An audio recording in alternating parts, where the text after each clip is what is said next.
বন্ধুরা, আজকে রবিবার সকাল সকাল বেরিয়ে পড়েছি, যাব মেদিনীপুর শহর থেকে 18 কিলোমিটার দূরে মন্দির নগরী পাথরা। আমরা আজকে পাথরায় যাব, চলুন সঙ্গে থাকুন। আজকে আমি একা না, আজকে আমার সাথে আরো 4 জন আছে, তাদের সাথে পরিচয়টা করিয়ে দেবো। যেতে থাকুন, সঙ্গে থাকুন।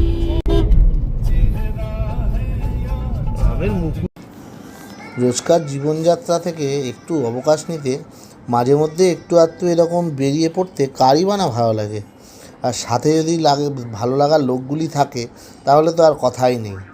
তাই আর দেরি না করে রবিবার সকাল সকাল 4 জন বেরিয়ে পড়লাম।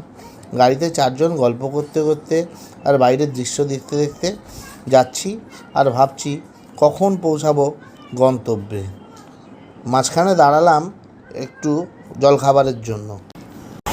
আমরা এখন বাগনানের সামনে new Ghosh hotel and restaurant, এখানে টিফিন করার জন্য একটু চা ফা খাবো, টিফিন করবো, করার জন্য নেমেছি। তারপরে আমরা আবার রওনা দেবো। এই হয়ে যাচ্ছে এদিকে খড়গপুর আর এদিকে কলকাতা।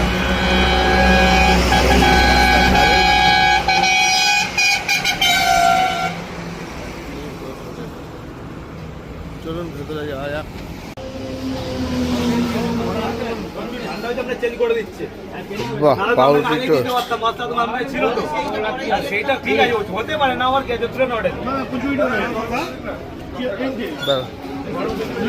বড় রেস্টুরেন্ট তো।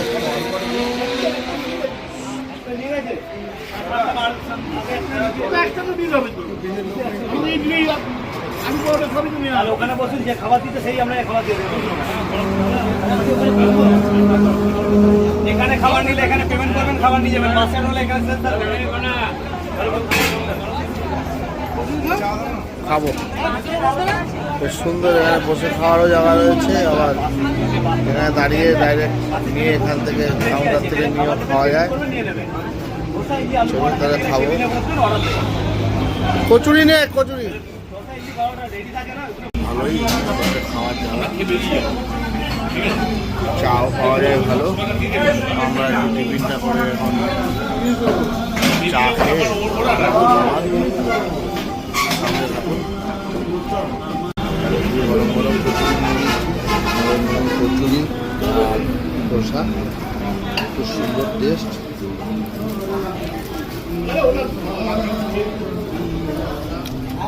আপনারা মিষ্টিতে করতে পারেন, দারুণ। কি ভাই, কেমন খেতে খাবার? ভালো, ঠিকঠাক ঠিকঠাক।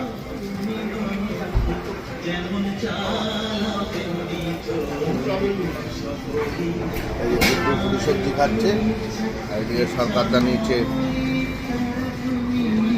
ধোসা, ওরা পুরিও টেস্ট করছে।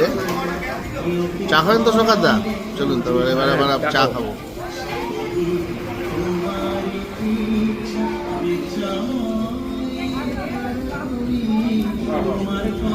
বন্ধুরা দেখুন চাটা কি সুন্দর, মাটির ভাড়ে দিয়েছে, ভাড়টা দেখুন কি সুন্দর। দেখি চাটা খেয়ে, দারুণ চা, চা ভালো। গরুর দুধের চা ভালো।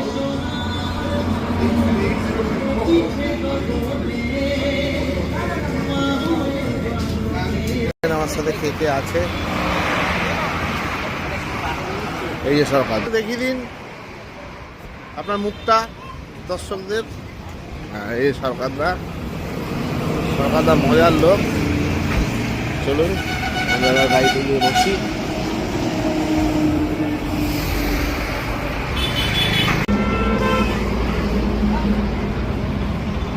দাদা ভাই রমেন মুখার্জি, আর এই সরকারদা আপনাদেরকে আজ দেখা।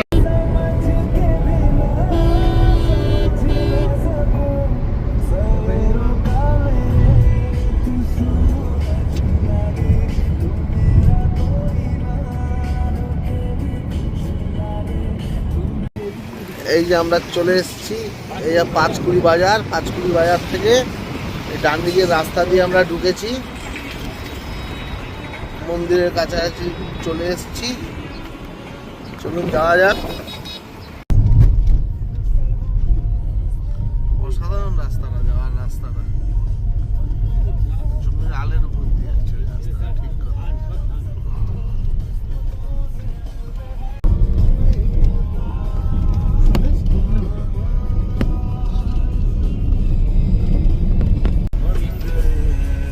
এই শালা রে, পুরো বাদিকটা কিন্তু ঢাল আছে, ডান দিকটা নেই। ঠিক আছে বন্ধুরা, এই যে আমি চলে এসেছি এখন এই পাথরা। দেখুন আমার পেছনে মন্দিরগুলো দেখুন, এগুলো সব প্রাচীন মন্দির। এগুলো 1800 শতকের গোড়ার দিকে তৈরি করে এখানকার একজন ব্যবসায়ী, ওনার নাম বিদ্যানন্দ ঘোষাল। সে বিদ্যানন্দ ঘোষাল এই মন্দিরগুলো তৈরি করেছিল 1800 শতকের গোড়ার দিকে।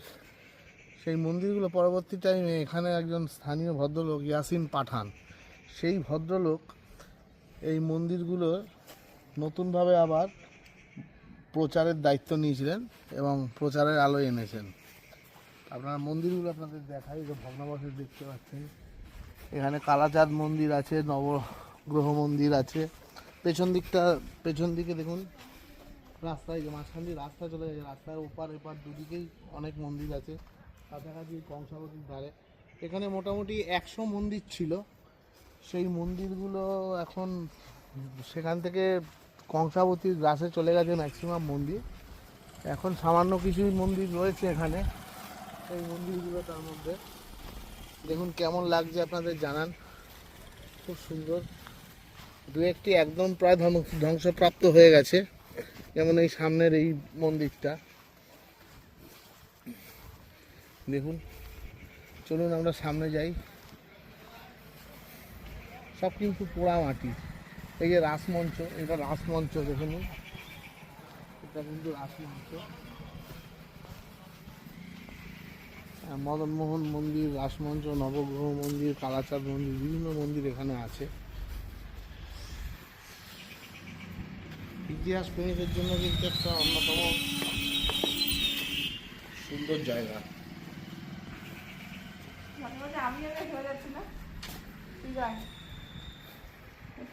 তুমি এত দূরে, তোমার ফিগার এইটুকুনি হয়ে যাচ্ছে। পরপর মন্দিরগুলো রয়েছে। ক্যামেরা হয়তো ভালোই পাশে এইগুলো ধ্বংসপ্রাপ্ত প্রায়, সামনেরগুলো।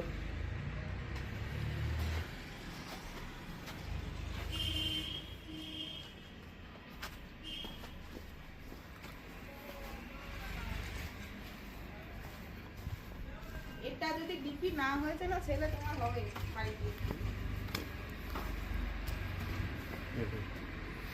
এই যে মন্দির, এটা ধ্বংসপ্রাপ্ত আসুন ভেতরে। অবশ্যই আপনারা এখানে এসে ঘুরে দেখতে পারেন জায়গাটা। এটা মেদিনীপুর শহর থেকে ওই 8-10 কিলোমিটার ভেতরে, কংসাবতীর পাড়েই।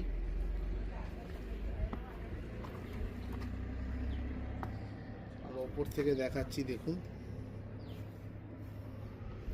রাসমঞ্চটা। বন্ধুরা কেমন লাগলো অবশ্যই জানাবেন।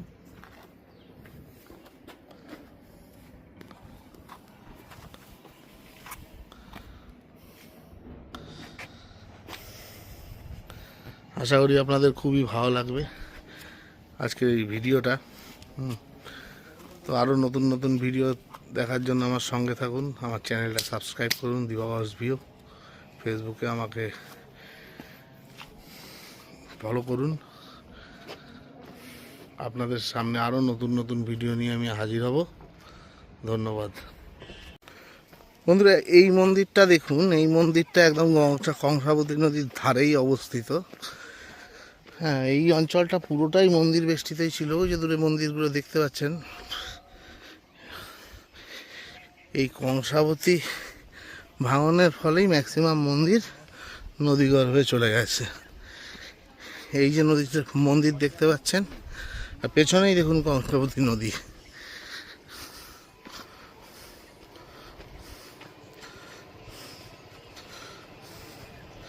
চলুন দেখাই। এই হচ্ছে মন্দির।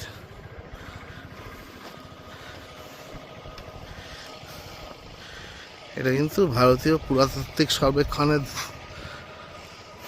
আন্ডারে আছে, ঠিক আছে। এখানে বোর্ড লাগানো আছে দেখুন, এই পুরাতাত্ত্বিক সর্বেক্ষণের বোর্ড লাগানো আছে। এই মন্দির, এই হচ্ছে মন্দির। বিগ্রহ নেই,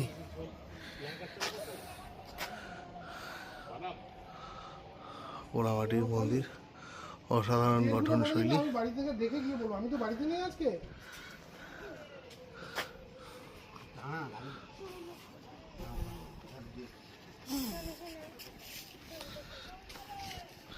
আর এই যে কংসাবতী নদী, দেখুন কি অসাধারণ।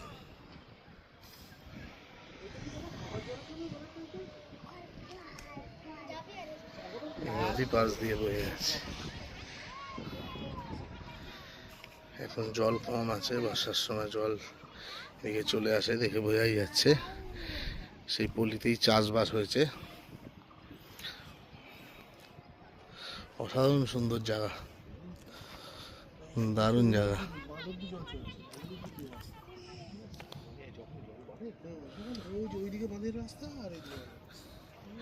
এখানে পুরোই জল চলে আসে, ওই রাস্তাটা পুরোপুরি বাঁধের উপরে, এই উপরেও জল চলে আসে বর্ষায়।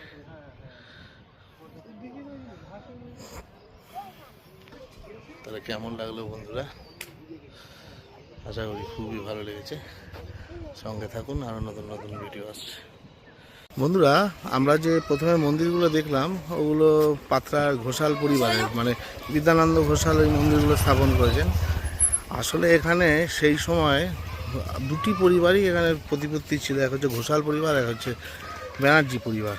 তো ঘোষাল পরিবারের মন্দিরগুলোকে আপনাকে দেখালাম। সেই সময় আবার এখানে ব্যানার্জি পরিবার তারাও অনেক মন্দির সেই সময় নির্মাণ করেছিল।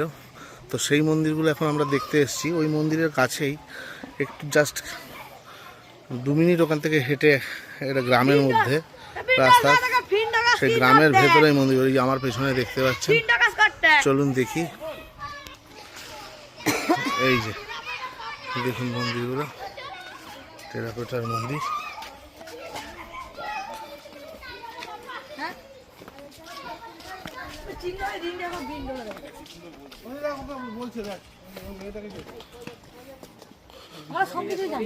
এই যে ছোট্ট বাচ্চাটা, মেয়েটাকে দেখতে পাচ্ছেন, ও আমাদের মন্দির সম্বন্ধে বলবে। হ্যাঁ বাবা বলো দেখি। হ্যাঁ ভিডিও তো ছাড়বো। আচ্ছা তোমার মুখ দেখাচ্ছি না, তুমি বলো। তুমি এডিট করে দিয়ে যে এটা দেখি। হ্যাঁ হ্যাঁ হ্যাঁ বলো। এখানে প্রতিটায় দুটো করে শিবলিঙ্গ আছে কষ্টি পাথরে। আচ্ছা। প্রথমে দুজন লাঠিয়াল, তারপরে দুজন বন্দুকধারী, লাস্টে দুজন অস্ত্রধারী। কোনায় আছে সিংহের মুন্ডু, তারপরে ঝিলাপির পেঁয়াজ, লাস্টে হাতির মুন্ডু। নিচে কাটা ফল আছে, বিষ্ণু যুগাযুগ অবতার হচ্ছে, 10টি অবতার আছে। তারপরে উনি ভাঙবতী, যেগুলো শিব চতুর্দশীতে ভাঙকে নাজন করে। তারপরে উনি ব্রাহ্মণদের প্রতি শতগুলো আছেন, ভবিষ্যতে কি হবে জানতে পারবো। ওই যে মেন চূড়ায় যে 3 5 15টা ময়ূরের মধ্যে একটা ময়ূরেরই বডি আছে, যে পেখম মেলা। আচ্ছা আচ্ছা আচ্ছা আচ্ছা। আর এখানে মা ছেলে কোলে করে রয়েছে, কেউ আসছে নাকি দেখছো। মায়ের মুন্ডু নেই, ছেলের মুন্ডু নেই, মাথায় এরকম আছে। আচ্ছা, ও ওই যে মাঝখানে যে ইয়েটা, ওখানে মাছের মূর্তিটা কমে গেছে। হুম হুম হুম হুম দেখুন।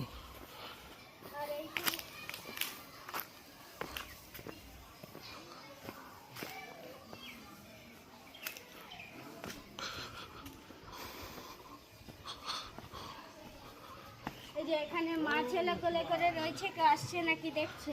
আচ্ছা, এই যে মায়ের মুন্ডু নেই, ছেলের মুন্ডু নেই, মাথায় এরকম কাছে চুরে গেছে। এই কোণে এটা হাতির মুন্ডু, ওই কোণে একটা হাতির মুন্ডু। আচ্ছা বাহ। জানলায় দাঁড়িয়ে রয়েছে, দরজার সামনে দাঁড়িয়ে রয়েছে মা ছেলেকে কোলে নিয়ে। বন্ধ করে দাও, সেদিকে আবার কেটে আচ্ছা, রামচন্দ্র বন্দ্যোপাধ্যায় এই মন্দিরগুলো তৈরি করেছিলেন। এখানে জানতে পারলাম যে এই মন্দিরগুলো, এই যে রামচন্দ্র বন্দ্যোপাধ্যায়, মানে বন্দ্যোপাধ্যায় পরিবারের যে এই যে বসত ভিটা, তারা ছিলেন এখানকার জমিদার। এই যে বসত ভিটাটা, চলুন আমরা দেখে আসি। আচ্ছা, এইটা এই যে মাঝখানে দেখা যাচ্ছে যে কুয়োটা, এটা রাজা নাকি জল খেত, মানে ওই বন্দ্যোপাধ্যায় রামচন্দ্র বন্দ্যোপাধ্যায় ওখানে জল খেত। এই দেখতে পাচ্ছেন মেলা। তিনজন ওকে আলাদা দেবো, ওদের তিনজন ওকে আলাদা দেবো, ও গাইড তো বড়। আর এখানে একটা শিবলিঙ্গ আছে, কষ্টি পাথর চুরি হয়ে গেছে। আর ওইখানে ঠাকুরগুলো ছিল, নিয়ে এসে আরেকটি রাখা হয়েছে। আর এটা কুড়ি কদমের গাছ, বড় বন্ধুকে ব্যাগ তৈরি হয়। আর ও আচ্ছা, এই যে গাছটা দেখতে পাচ্ছেন, এই গাছটা হচ্ছে বন্দুকের বাঁট তৈরি হয়, এটা কুড়ি কদম বলে এটাকে। এই এই হচ্ছে জমিদার বাড়ি। এটা বৈঠকখানা, রাজারা জল খাওয়ার খেত, দারু খেত। ওটা ভিতর বাখল গরিবদের বিচার আলোচনা হতো। এই হচ্ছে জমিদার বাড়ি থাকতো না বলে ওই খবর দেখতে পাচ্ছেন। আমার সাথে একটি ছোট্ট বাচ্চা মেয়ে আমাকে সমস্ত কিছু বলে দিচ্ছে এখানে, তার মুখটা দেখানো যাবে না, দেখুন আপনারা।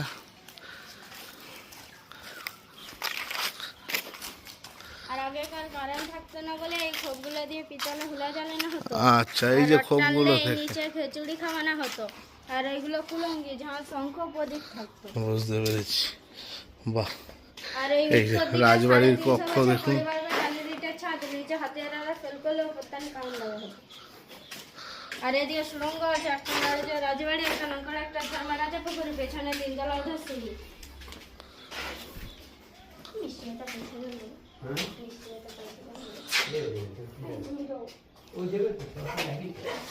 এটা কিন্তু সুড়ঙ্গ, ঠিক আছে। আর এটা ওপরে ওঠার সিঁড়ি, ওঠা বারণ আছে।